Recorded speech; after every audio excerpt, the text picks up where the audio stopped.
우리 교회에 이렇게 방문하신 손님들이 있는데요. 한 번씩 이렇게 오실 때마다 우리 교회가 남을 축복하고 사랑하고 또 이렇게 환대하는 그런 좀 아름다운 그리고 사랑하는 그런 교회가 좀 되었으면 좋겠다 그 생각이 듭니다. 우리 찬양하고 이렇게 할 때 좀 적극적으로 좀 하시고, 우리 성가대에서 제일 허리 운동을 잘 하셔요. 우리 다른 분들도 허리 운동 잘 하셔서 뒷부분에 계시는 분들, 뒤에 계시는 분들이나 다들 좀 이렇게 좀 적극적으로 일주일에 한 번 보잖아요, 그죠? 정말 환대하는 마음으로, 환영하는 마음으로 그렇게 환대해 주셨으면 고맙겠습니다. 오늘 본문은 우리 TV에서 나오는 막장 드라마보다도 더 기가 막힌 이야기가 오늘 본문의 내용입니다. 삼촌이 조카를 속입니다. 또 첫째 딸을 이 재고 정리하듯이 결혼을 시켜버리고, 둘째 딸은 야곱을 다시 7년 동안 노예로 부리기 위해서 아주 비장의 카드로 사용하고 있습니다. 결혼한 남편은 두 아내를 차별하기 시작합니다. 또 결혼한 두 자매는 남편 한 사람의 사랑을 독차지하기 위해서 피나는 갈등과 시기 질투의 전쟁을 벌이고 정말 자기 뜻을 이루기 위해서 온갖 노력을 다합니다. 참 냄새나는 이 콩가루 집안의 이야기가 오늘 본문의 내용입니다. 하지만 각자의 결론은 무엇입니까? 비극입니다. 구해도 얻지 못하고 시기 질투해도 취할 수가 없습니다. 또 두 자매는 엉뚱한 것을 붙잡고 행복을 구걸하는 이런 안타까운 모습들을 우리가 보게 됩니다. 그런데 놀랍게도 이 가정에서 홀로 은밀하게 역사하는 분이 계십니다. 이 가정의 무너진 균형을 맞추시면서 그 균형을 이루어 가시는 분이 계시는데요. 바로 여호와 하나님이십니다. 29장 31절에서는 여호와께서 레아가 사랑받지 못함을 보시고 그의 대를 여셨다라고 이렇게 언급하고 있습니다. 각자 욕심과 탐욕으로 물든 가정이고, 그래서 혼란으로 치닫는 가정입니다. 일반 가정과 비슷한 것 같지만 내부적으로 살펴보면 시기와 질투, 미움으로 엉망진창인 가정이고, 그대로 두었다면 아마도 깨어지고 말았을 것이고 못난 가정의 모델이 되고 말았을 것입니다. 하지만 베델의 우리 하나님께서는 야곱을 떠나지 않으셨습니다. 하나님은 이 가정을 그냥 두지 않으시고 간섭하시고 역사하셔서 이들의 상처, 이들의 눈물을 재료로 삼아서 하나님은 거룩한 백성, 의로운 백성으로 만들어 가시는 모습을 보게 됩니다. 이스라엘의 12지파라는 거룩한 하나님 나라의 기초를 하나님께서 만드십니다. 정말 위대하고 놀라운 하나님의 역사입니다. 이 욕심과 탐욕이 지배하는 가정, 시기와 질투 그리고 상처 때문에 서로가 서로를 해치는 이 가정에 하나님께서 생명을 불어넣어 주셨습니다. 하나님의 심폐소생술이 지금 들어간 것입니다. 성도 여러분, 이 엉망진창인 가정을 거룩한 이스라엘로 빚어가시기 위해서 하나님이 가장 먼저 손대신 작업이 있어요. 그것은 바로 내가 세상의 중심이다 라고 굳게 믿었던 이 야곱의 영적 착각, 야곱의 천동설을 하나님은 산산조각 내고 계십니다. 야곱은 팥죽을 쑤어서 형을 속였고 양털로 아버지를 속인 자였습니다. 그는 지금까지 내 인생의 태양은 멋지게 내가 돌릴 수 있다 이렇게 믿었던 사람이었습니다. 그런데 이 낯선 하란 땅에서 야곱보다 한 수 위인 라반을 하나님 만나게 하십니다. 남을 속이던 야곱이 이제는 철저하게 속는 자의 위치로 추락하고 맙니다. 한때 내 뜻대로 굴러가던 이 야곱의 천동설은 무너지고 하나님의 섭리라는 지동설을 뼈저리게 깨닫는 첫 번째 사건을 그가 만나게 되는데, 바로 하나님은 그에게 결정타를 치시는 장면이 나오고 있습니다. 여러분, 야곱이 그토록 학수고대하고 바랬던 그 꿈과 소망이 이루어지는 바로 그 날이 역설적이게도 야곱에게는 너무너무 어두운 날이 되고 말았습니다. 희망의 날이 절망의 날이 되고 말았고, 사랑의 절정의 순간이 미움이 시작되는 날이 되고 말았으며, 잔칫날이 슬픈 날이 되고 말았습니다. 여러분, 이 눈먼 아버지를 속였던 야곱에게도 마침내 통제불능의 캄캄한 날을 그 자신이 맞이하고 마는 이런 순간을 우리는 보게 됩니다. 가장 먼저 속이던 자가 바로 속는 자로 전락하는 모습을 보게 됩니다. 야곱은 첫눈에 반한 라헬과 결혼하기 위해서 무려 7년 동안을 아주 중노동을 했습니다. 그렇게 기다리던 7년, 손꼽아 애타게 기다리던 그 7년 마침내 왔습니다. 그 약속의 기한이 끝나는 그날, 만일 여러분이 야곱이라면 라반에게 어떤 말을 했겠습니까? 그런데 여러분, 이 야곱이 라반에게 던진 첫 마디를 한번 보세요. 야곱이 라반에게 이르되 내 기한이 찼으니 내 아내를 내게 주소서 내가 그에게 들어가겠나이다. 우리나라 말로는 이게 뭐 그렇게 아주 잘못된 표현이라고는 볼 수가 없다라고 생각할 수 있지만, 그러나 여기에 아주 문제가 두 가지가 나오는데, 첫째는 결혼도 하기 전에 지금 야곱이 내 아내라고 말했던 장면과 그 다음에 내가 그에게로 들어가겠나이다 라는 이 말은 원어로 보면은 내가 라헬과 성관계를 하겠다라는 굉장히 노골적인 표현입니다. 그러니까 여러분, 결혼이라는 것은 거룩한 제도 아닙니까? 두 사람이 한 몸을 이루는 정말 그런 시간이에요. 우리를 향한 하나님의 사랑과 헌신이 얼마나 놀라운지를 우리가 결혼 생활을 통해서 깨닫고 배우는 그런 귀한 시간이에요. 그래서 영적인 품위가 있는 시간이고 경건함을 갖춰야 되는 그런 시간 아닙니까? 그런데 이 야곱은 지금 빚쟁이가 빚을 독촉하듯 다짜고짜 외삼촌에게 독촉하고 있습니다. 정식으로 혼례식을 치르지도 않았는데 라헬을 내 아내 이렇게 불러버립니다. 그리고 장인에게 내가 동침하겠습니다, 성관계를 갖겠습니다, 굉장히 노골적인 단어를 지금 사용하고 있습니다. 부끄러움이 하나도 없습니다. 이 야곱에게 영적인 품위, 예의 찾아볼 수가 없습니다. 정말 짐승처럼 헐떡이는 맹목적인 정욕만 남아있는 야곱을 보게 됩니다. 그런데 여러분, 이 경망스럽고 허겁지겁 달려드는 이 야곱의 모습에서 우리는 누구를 보게 됩니까? 바로 창세기 25장에서 팥죽 한 그릇의 이성을 잃고 덤벼들었던 그의 형 에서의 모습이 보이지 않습니까? 여러분, 과거 에서는 사냥에서 돌아와 굶주림에 허덕이면서 야곱에게 이렇게 소리쳤습니다. 내가 피곤하니 그 붉은 것을 내게 먹게 하라. 그리고 오늘 본문의 야곱은 정욕과 조급함에 허덕이면서 라반에게 내 기한이 찼으니 내 아내를 내게 주소서. 여러분, 이 얼마나 소름 돋는 평행 이론입니까? 과거의 에서는 육신의 배고픔에 눈물어 장자의 명분을 팔아넘겼고, 지금의 야곱은 라헬을 향한 육신의 정욕과 사랑에 눈물어서 신앙의 거룩한 품위를 다 내던져 버렸으며, 뿐만 아니라 라반의 덫에 빠져서 7년을 더 노예로 혹독하게 살아야 하는 이런 끔찍한 일에 빠지고 말았습니다. 한때 야곱은 나는 속이는 자야, 나는 형 에서보다도 한 수 위에 있는 자야, 아유 형 에서 너무 어리석구나, 그렇게 비웃었던 그 야곱이 지금은 어떻습니까? 형 에서와 똑같은 본능의 노예로 전락하고 만 것을 보게 되지 않습니까? 여러분, 우리는 남을 쉽게 손가락질하고 비판하고 정죄합니다. 그런데 그 욕하던 사람이 어느새 나 자신이 되는 그런 때가 있어요. 너무너무 두렵고 끔찍한 시간입니다. 폭력적이고 폭언적인 아버지가 그렇게 싫고 미운데도 어느새 나도 폭력적이고 폭언적인 아버지를 닮고 있습니다. 법을 지키는 경찰관이 어느새 범죄자가 되기도 합니다. 여러분, 야곱과 에서는 서로 다른 사람이 아니에요. 소름 돋는 닮은 사람입니다. 아니, 세상의 모든 사람들이 다 죄인이기 때문에 결국은 똑같은 모습을 가진 사람들입니다. 여러분, 야곱이 진짜 믿음의 사람이었다면 어떻게 해야 했을까요? 이방 땅에서 억울한 약자가 되어서 그렇게 라반으로부터 속임을 당할 때, 야, 내가 이렇게 힘이 없어 약자가 되어보니 정말 비참하구나. 내가 팥죽 한 그릇으로 형을 속였을 때 그 형의 마음이 얼마나 아팠을까? 눈먼 아버지를 내가 속였을 때 그 아버지가 정말 너무 괴로워하셨겠구나. 그렇게 자기의 연약한 처지를 거울 삼아서 과거에 내가 상처 주었던 사람들의 마음을 뼈저리게 공감하고 회개해야 마땅한 것 아니겠습니까? 그것이 정말 하나님이 원하시는 것이 아니겠어요?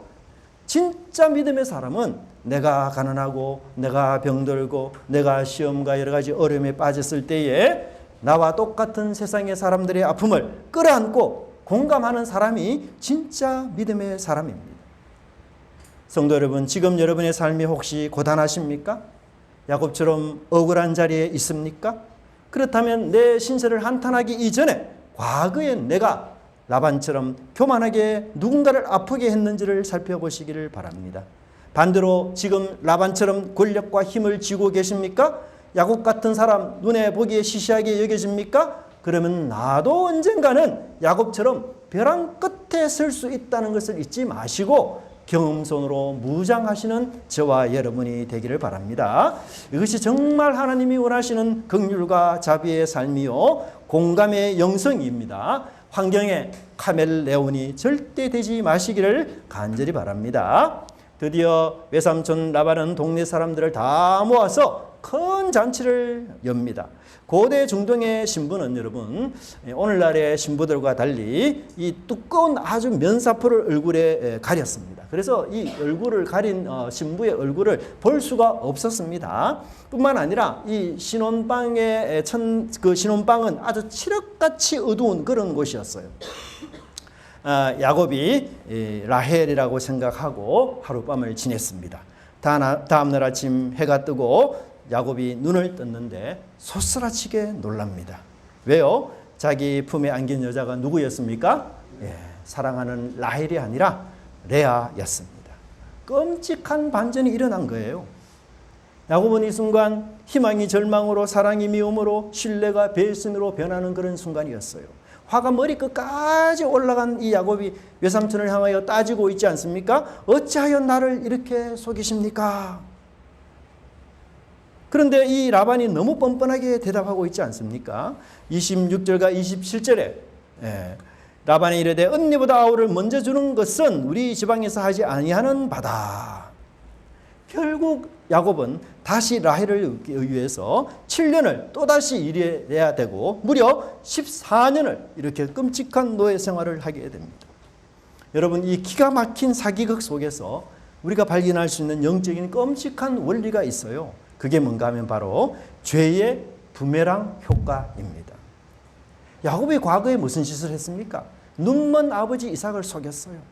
그는 형의 옷을 입고 가장에서 자기가 형인 척 그렇게 연기해서 장자의 축복을 가르치는 그런 사기꾼이었습니다. 그런데 보십시오. 그 아버지를 속였던 그 방식 그대로 지금 야곱이 당하고 있지 않습니까? 속임수로 형의 축복을 가르친 야곱이 이제는 라반의 속임수에 빠지고 말았습니다. 그래서 눈앞이 보이지 않는 캄캄한 어두운 밤, 그는 눈먼 이삭을 속였어요. 그런데 야곱은 눈이 성성해서 볼 수 있지만 그럼에도 속임을 당합니다. 여러분, 이 사람이 캄캄한 밀실에서 그렇게 야곱이 속고 말았습니다. 야, 나는 눈이 밝아서 절대 안 속아. 천만에요. 환경이 바뀌면 눈 뜬 채로 코가 베임을 당합니다. 하나님 철저하게 그렇게 역사하셨습니다. 눈앞을 보이지 않는 아버지 이삭을 속였던 그가 이제 캄캄한 방에서 자기 눈도 보이지 않는 그 밀실에서 라반의 위장술에 쏘가서 레아와 첫날 밤을 보낸 것 아닙니까? 라반의 대답이 더 뼈아픕니다. 뭐라고 말합니까? 동생을 언니보다 먼저 주는 것은 우리 동네 법이 아니다. 이건 라반의 계획적인 음모예요. 변명입니다. 그러면 결혼하기 전부터 이런 이야기를 했어야 합니다. 그런데 그런 얘기를 지금 다 일이 끝난 뒤에 하지 않습니까? 야곱을 7년 동안 더 노예로 부리려는 모략이었어요. 여러분, 근데요, 이것도 영적으로 보면 너무너무 놀라운 사건입니다. 왜요? 야곱의 고향에서는 형과 동생의 순서를 바꿔버렸거든요. 근데 여기서는 형과 동생의 순서가 너는 못 바꿔. 그렇잖아요. 고향에서는 형과 순서를 바꿔버렸어요. 그래서 자기가 동생인데도 형인 척 가정해서 형의 그 복을 받아내지 않았습니까? 그런데 라반이 다스리는 세상에는 형, 동생의 순서가 못 바뀌어요. 여기서는 이 야곱의 꼼수가 더 이상 통하지 않아요. 여러분, 라반은 결코 사람을 존엄한 존재로 보는 게 아닙니다.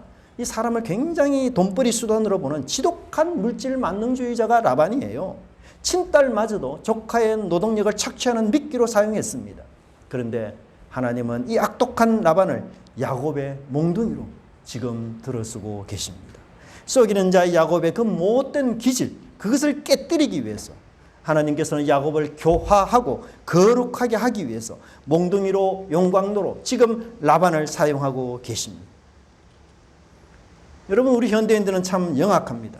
남을 속이거나 친구를 왕따시키거나 직장 동료의 공로를 가로채고 쓱 웃으면서 야, 내가 똑똑해서 이긴 거야. 착각입니다. 내가 던진 속임수의 부메랑 반드시 내 삶으로 되돌아옵니다. 나보다 더 교활하고 악독한 라반의 모습으로 되돌아온다는 사실을 여러분 믿으셔야 됩니다. 야곱이 쏘아 올린 그 거짓말, 그 속임수의 화살이 결국은 돌고 돌아서 정확한 부메랑이 되어서 누구의 심장에 떨어졌습니까? 야곱의 심장에 다시 떨어졌습니다. 여러분, 내가 덫을 놓고 남을 함정에 빠뜨렸다면 머지않아 그 모든 것을 아시는 하나님 자신도 남이 파놓은 함정에 빠질 것을 기억하셔야 됩니다. 시편 18편에 자비로운 자에게는 주의 자비로우심을 보이지만 사악한 자에게는 주의 거스르심을 보인다라고 말씀하고 있습니다. 여러분, 야곱이 아침에 눈을 떴을 때 얼마나 행복한 마음을 갖고 눈을 떴겠습니까? 그런데 레아를 보는 그 순간 여러분, 자기의 죄의 민낯을 낱낱이 보는 끔찍한 순간이 되었습니다. 하나님은 때로 우리를 영적 거울의 방에 가두십니다. 그래서 나를 괴롭히는 사람을 통해서 야, 내 모습이 바로 저런 모습이었구나, 그렇게 뼈저리게 하나님 깨닫게 하십니다. 과거에 내가 심었던 그 이기적인 행동, 말들 어느새 부메랑이 되어서 내 삶을 아프게 치고 있습니다. 여러분, 삶에 나를 억울하게 하는 라반을 만난 적이 있습니까? 그렇다면 억울해하기 전에 먼저 내 과거를 돌아보십시오. 내가 누군가에게 피눈물을 흘리게 한 적이 없는지를 돌아보시고 이 징계의 시간을 달게 받으시기를 바랍니다.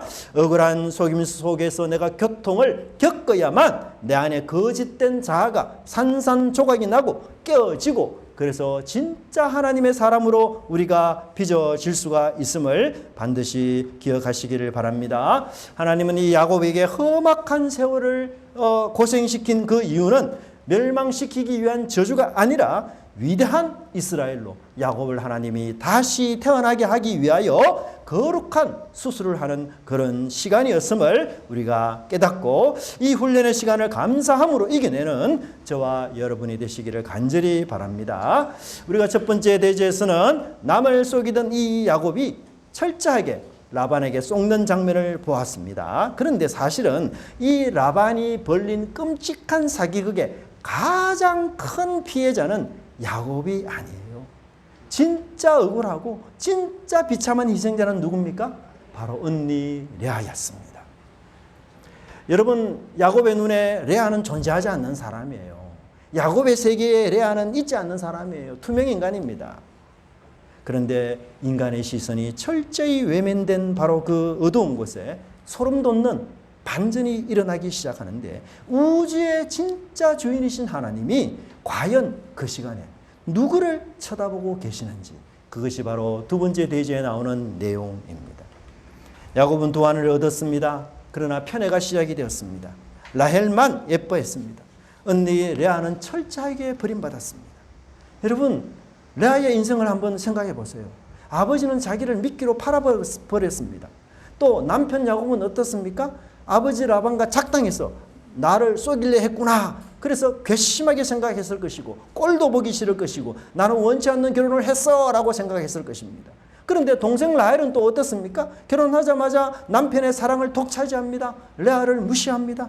여러분, 레아는 세상 천지 마음 둘 곳이 없는 너무 외롭고 비참한 여자였어요. 빛 한 줌 들어오지 않는 가장 춥고 어두운 변두리로 밀려난 존재가 바로 레아였습니다. 그런데 31절에 놀랍고도 위대한 말씀이 나오고 있습니다. 우리 같이 한번 읽어보겠습니다. 시작.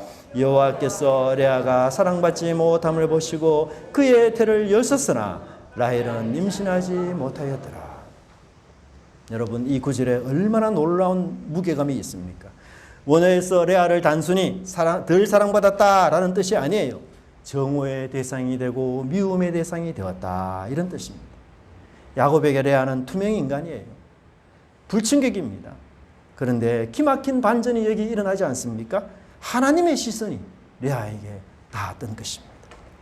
야곱의 눈에는 예쁜 라헬만 보였지만 하나님의 눈에는 철저하게 짓밟히고 상처받은 레아를 보셨습니다.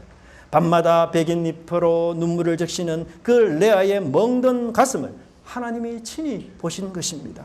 그래서 하나님은 이 불행한 여자의 태의 문을 열어주셨습니다. 하지만 남편의 사랑을 믿고 교만해진 라헬의 태는 하나님이 철저하게 닫아버리신 것을 우리는 보지 않습니까? 이것이 바로 창세기에 흐르는 하나님의 놀라운 주권적인 은혜입니다. 약자를 들어쓰시는 놀라운 주권적인 은혜입니다. 하나님은 잘나고 예쁘고 능력 있고 인기 많은 주류만 사용하지 않습니다. 밀련한 주변인들, 약자들, 상처 입은 자들 하나님 친히 돌보시고 그들을 통하여 놀라운 구원의 역사를 베풀어 주시는 분입니다. 야곱의 눈에는 외모와 육신적인 매력만 보였지만 그러나 하나님의 공의와 하나님의 눈은 레아의 상처 입은 영혼을 깊이 들여다보고 있었던 것을 보게 됩니다. 그런데 여러분, 오늘날 우리가 사는 사회도 마찬가지 않습니까? 세상은 철저히 라헬을 원합니다. 외모가 뛰어나야 하고 공부를 잘해야 하고 좋은 대학에 가야 하고 돈 많은 사람, 스포트라이트를 비춥니다. 이런 현상을 가지고 인문학에서는 후광 효과라고 그렇게 말합니다. 즉 외모만 좋으면 저 사람의 성격도 좋을 것 같다, 능력도 있을 것 같다, 모든 것이 다 좋을 것 같다, 이렇게 착각하면서 맹목적인 시선을 바라보는 것, 이게 바로 후광 효과입니다. 이 속에 평범하고 배경 없는 레아와 같은 사람은 철저하게 소외됩니다. 혹시 여러분 중에 나는 우리 가정에서 레아와 같아, 나는 인기도 없어, 부모님 나를 인정해 주지 않아, 내 편은 아무도 없어, 나는 너무 혼자 외로워, 그렇게 남몰래 울고 있는 성도들 있습니까? 기억하십시오. 여러분, 세상의 사람들의 시선이 여러분을 그냥 투명인간 취급하고 스쳐 지나갈 때 창조주 하나님의 시선은 정확하게 여러분의 상처난 가슴을 들여다보고 계십니다. 여러분 시선에서 떠나지 아니하십니다. 여호와께서 레아가 사랑받지 못함을 보시고 하나님은 세상의 기준으로 안과 밖을 나누지 않아요. 높고 낮음을 나누지 않습니다. 사람에게 버림받았다고 하는 그 순간, 그 자리가 바로 하나님의 관심과 사랑이 폭발되는 과정이라는 순간을 여러분 꼭 믿으시고 확신하시기를 간절히 바랍니다. 이것이 바로 우리가 돌아가야 될 은혜의 지동설입니다. 세상의 천동설, 세상의 법칙은 무엇입니까? 힘 있는 자, 예쁜 자, 쓸모 있는 자를 중심으로 놉니다. 그래서 그 조건에 안 맞는 사람들 변두리로 밀려가기 마련입니다. 그래서 상처를 받습니다. 그러나 하나님의 은혜가 중심이 되는 지동설의 세계는 다릅니다. 하나님의 은혜의 태양빛은 세상에서 가장 멀리 밀려난 자, 사람들에게 사랑받지 못해 웅크리고 울고 있는 그 아픈 자리를 향해서 하나님이 가장 먼저 가장 뜨겁게 비추시고 역사하시는 이 은혜의 하나님을 여러분 바라보며 앙망하며 사모하며 살아가는 저와 여러분이 되시기를 간절히 바랍니다. 세 번째로는 바로 인생의 태양을 바꾸는 레아를 보게 됩니다. 하나님은 캄캄한 변두리에서 정말 버려진 이 레아를 긍휼히 주셨어요. 그래서 그의 막힌 태를 열어주셨습니다. 하나님의 은혜로 레아는 연이어 4명의 아들을 낳게 되었습니다. 그런데 이 레아가 아들들의 이름을 짓는 과정을 잘 살펴보십시오. 그녀의 영혼이 놀랍게 변화되고 성숙하고 달라지게 됩니다. 첫째 아들의 이름은 무엇입니까? 르우벤입니다. 뜻은요? 네, 하나님이 나를 들으셨다, 이런 뜻이 있죠. 나를 사랑할 것이다. 시몬은요, 둘째 바로 여호와께서 나를 들으셨다. 셋째 레위는 어떤 사람입니까? 나와 연합할 것이다.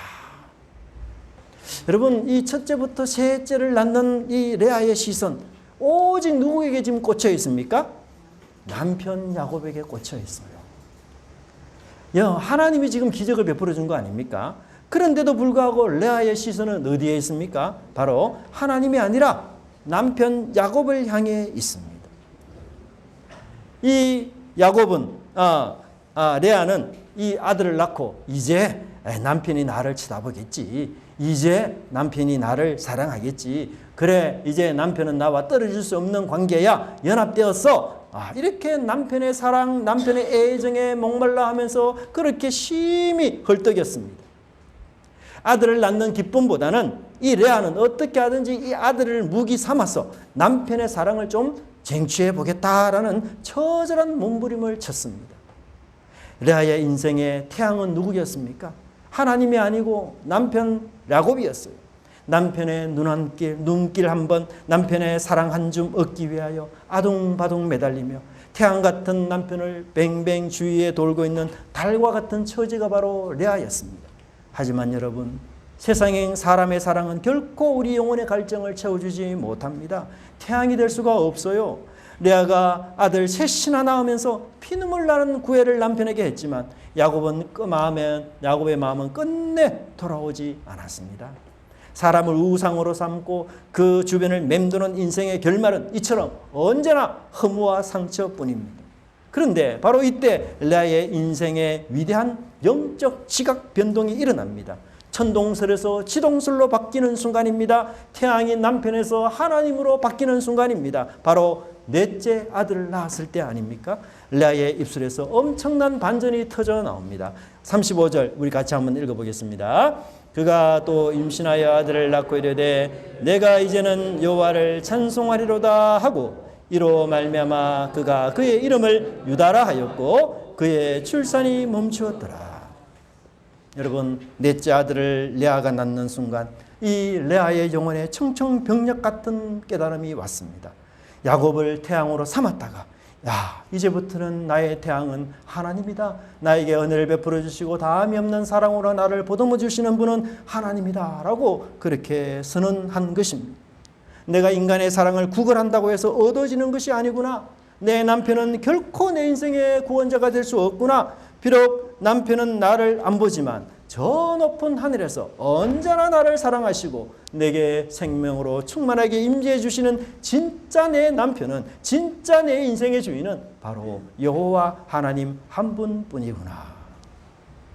레아는 비로소 남편을 향한 지독한 집착을 끊어냈습니다.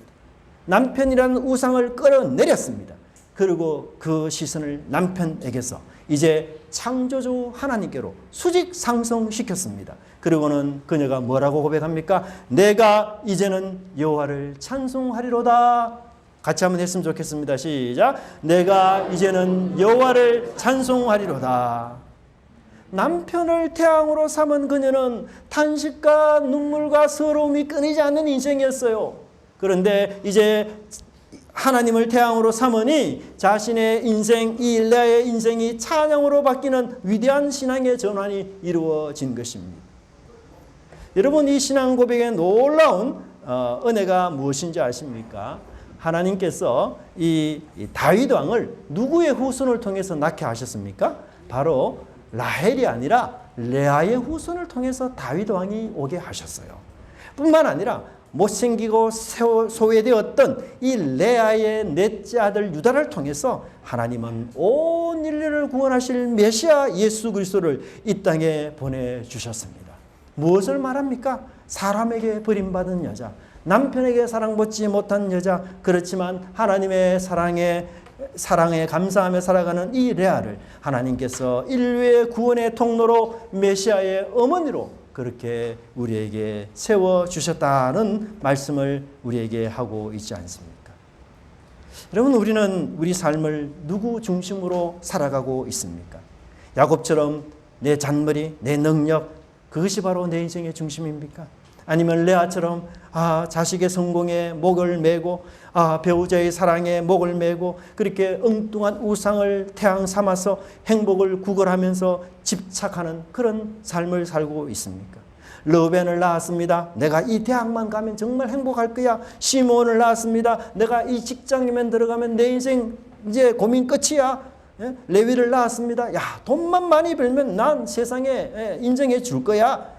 여러분, 우리는 세상 사랑을 쟁취하려고 평생 쳇받기 위해서 허걱거리며 뛰지 않습니까? 그런데 그 끝에는 영원한 목마름과 상처만 우리에게 가득 남고 있지 않습니까? 세상의 성취, 그것이 우리 영혼의 빈 구멍을 결코 채워주지 못합니다. 여러분, 이제 그 다람쥐 쳇바퀴에서 내려오십시오. 우리 세상의 인정에 목말라 하며 나를 중심으로 생각하는 이 영적 청동설을 버리시고 레아처럼 담대하게 선포하십시오. 친구가 나를 안 알아줘도 좋다. 세상이 나를 인정해 주지 않아도 좋다. 나를 지으시고 내 눈물을 닦아주시며 나를 비천한 나를 통해 하나님 나라를 세워가시는 창조주 그 하나님 한 분만으로 나는 충분하다. 그래서 나는 이제 여호와를 찬송하는 인생으로 살아가겠노라. 그렇게 다짐하시는 저와 여러분이 되시기를 바랍니다. 아멘. 여러분, 내 뜻대로 되지 않는 캄캄한 현실 속에서도 내 상처 보시고 나를 빚어내시며 나를 사랑으로 덮으시는 그 하나님의 사랑에 무릎 꿇는 저와 여러분이 되기를 바랍니다. 오늘도 우리는 레아처럼 고기를 드십시오. 은혜의 태양이신 우리 주님을 향해서 내가 이제는 여호와를 찬송하리로다, 이렇게 날마다 선포하며 살아가는 하루 한 날이 되시기를 바랍니다. 원망과 집착을 다 버리십시오. 은혜의 지동설로 다시 돌아와서 찬양을 시작할 때에 레아처럼 산산조각이 난 가정, 인생, 그 틈새로 예수 그리스도의 기적의 놀라운 은혜가 일어날 줄을 믿습니다. 이 축복이 저와 여러분 모두에게 임하시기를 간절히 바랍니다. 말씀을 맺겠습니다. 우리가 세 가지를 살펴보았습니다. 이 29장의 진흙탕 같은 콩가루 집안 이야기, 이 이야기를 통해서 첫째는 죄의 부메랑을 돌아오게 하시는 하나님의 공의를 우리가 바라보아야 합니다. 둘째는 이 세상의 화려한 라헬만 보고 상처받은 레아의 눈물을 닦아주시는 우리 긍휼의 하나님을 끝까지 여러분 소망 가운데 바라보시기 바랍니다. 남편의 사랑이라는 헛된 우상, 세상 사랑이라는 헛된 우상 다 끊어내고 레아처럼 내가 이제는 여호와를 찬송하리로다, 그렇게 고백하는 저와 여러분이 되길 바랍니다. 우리 삶은 불완전합니다. 우리 가정도 때로는 삐걱거릴 때가 있습니다. 인생을 살다 보면 내가 남에게 속기도 하고 또 사랑받고 인정받지 못해서 가슴치기도 합니다. 하지만 여러분, 좌절하지 마십시오. 실망하지 마십시오. 두려워하지 마십시오.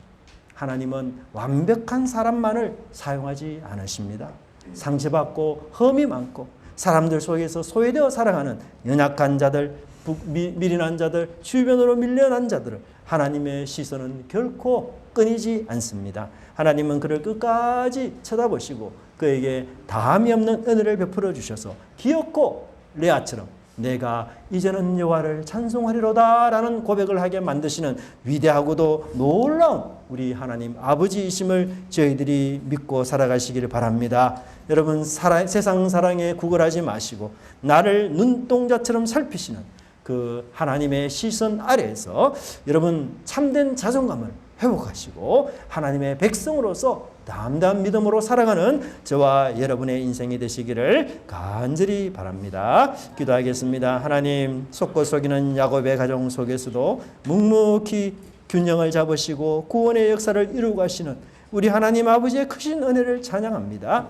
주님, 우리가 얄팍한 속임수와 또 그 헛된 자만심으로 인해서 죄악의 부메랑이 우리에게 되돌아올 때에 주님, 우리가 억울해하지 않고 나를 묵묵히 쳐서 복종시키시는 그 훈련의 시간으로 달게 받는 저희들 되게 하여 주시옵소서. 세상의 시선이 화려한 라헬만을 향할 때에 상처 있고 소외된 레아를 하나님 바라보시면서 태의 문을 열어주시고 생명으로 복을 주신 우리 하나님, 오늘 우리 성도들 중에서 이런 레아와 같은 처지로 인하여 힘들어하며 아파하는 우리 성도들 하나님 주님의 따뜻한 위로로 함께하여 주시옵소서. 그리하여 이제 레아처럼 이제는 내가 여호와를 찬송하리로다 라고 고백하는 저와 우리 성도들의 신앙이 다 될 수 있도록 주님께서 함께하여 주시옵소서. 감사드리고 예수님 이름으로 기도드리옵나이다. 아멘.